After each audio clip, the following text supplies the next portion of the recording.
Dr. Dan Stock, Cordsville, Indiana. To address your comment about, gee, it's hard to believe we're 18 months into this and still having a problem, and I would suggest the reason we still have a problem is because we're doing things that are not useful, and we're getting our sources of information from the Indiana State Board of Health and the CDC, who actually don't bother to read science before they do this.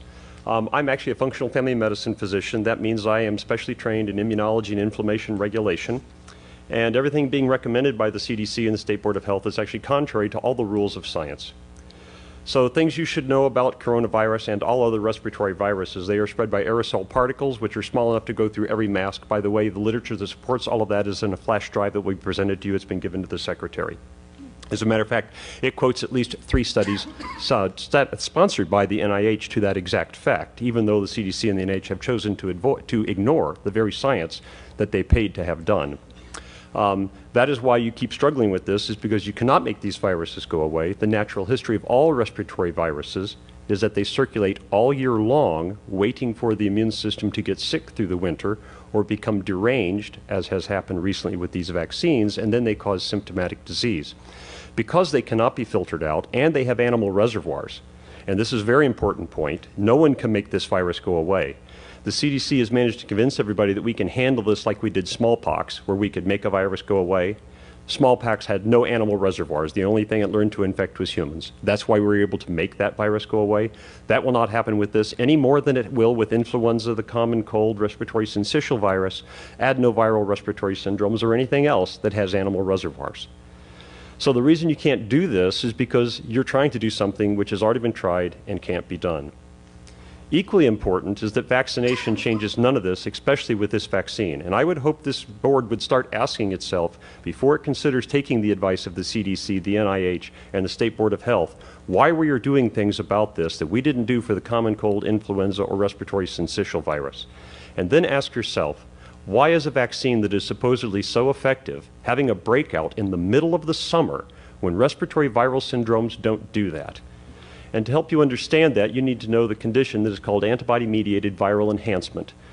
That is a condition done when vaccines work wrong, as they did in every coronavirus study done in animals on coronaviruses after the SARS outbreak, and done in respiratory syncytial virus, where a vaccine used in a vulnerable individual done the wrong way, which cannot be done right for a respiratory virus which has a very low pathogenicity rate, causes the immune system to actually fight the virus wrong and let the virus become worse than it would with native infection.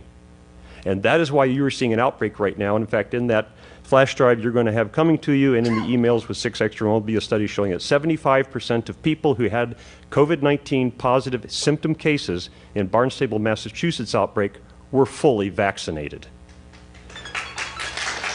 Therefore, there is no reason for treating any person vaccinated any differently than any person unvaccinated.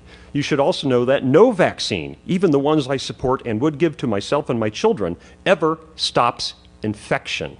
In 2014, there was outbreak of mumps in the National Hockey League. The only people who came down with symptoms were the people who were unvaccinated or unknown vaccine status. Boy, that sounds like a great argument for vaccines. But a question that you should ask yourself, knowing that half of the people who came down with symptomatic disease had no contact with an unvaccinated or unknown vaccine status individual, where did they get the disease? And the answer was from the vaccinated individuals. No vaccine prevents you from getting infection. You get infected, you shed pathogen. This is especially true of viral respiratory pathogens. You just don't get symptomatic from it. So you cannot stop spread. You cannot make these numbers that you've planned on get better by doing any of the things you're doing, because that is the nature of viral respiratory pathogens. And you can't prevent it with a vaccine because they don't do the very thing you're wanting them to do. And you will be chasing this the remainder of your life until you recognize that the Center for Disease Control and the Indiana State Board of Health are giving you very bad scientific guidance. And instead, read the articles that are going to come on the email and are on this flash drive, and listen to the people in this audience here tonight who actually have recognized the advice they are getting from the CDC and the NIH is counterfactual. And that's why you're still fighting this with this vaccine that supposedly was going to make all of this go away, but has suddenly managed to make an outbreak of COVID-19 develop in the middle of the summer when vitamin D levels are at their highest. By the way, the other thing that would be necessary, any vaccine restriction to be considered, is if there were no other treatment available. And I can tell you, having treated over 15 COVID-19 patients, that between active loading with vitamin D, ivermectin, and zinc, that there is not a single person who has come anywhere near the hospital. And we already have studies that show that if you achieve a 25 hydroxyvitamin D level greater than 55, your risk of COVID-19 death will drop down to 1/4 of the population average for the United States. And there are active treatment trials included on that flash drive that show the same is true. So if you were going to discriminate based upon vaccine, you should also discriminate based upon 25 hydroxyvitamin D level, zinc taste test response, and probably previous infection, since there are also studies on that flash drive that show that people who have recovered from COVID-19 infection actually get no benefit from vaccination at all, no reduction in symptoms, no reduction in hospitalization, and suffer 2 to 4 times the rate of side effects if they are subsequently vaccinated. Therefore, the policies that you are basing on are totally counterfactual. I don't blame this board for that, because I know you aren't scientists and you've thought it was reasonable to listen to the CDC, NIH, and the Indiana State Board of Health. But I would encourage that instead you listen to the people out here in this audience and read what's on that data drive.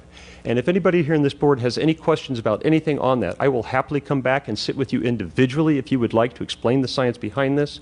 And if you're worried about being sued by somebody because you don't follow the guidance of the CDC and the NIH, I will tell you have a free pro bono expert testimony at your disposal. I will testify in defense of this board, turning down all these recommendations for free at any time in any court. Thank you. Thank you. Thank you.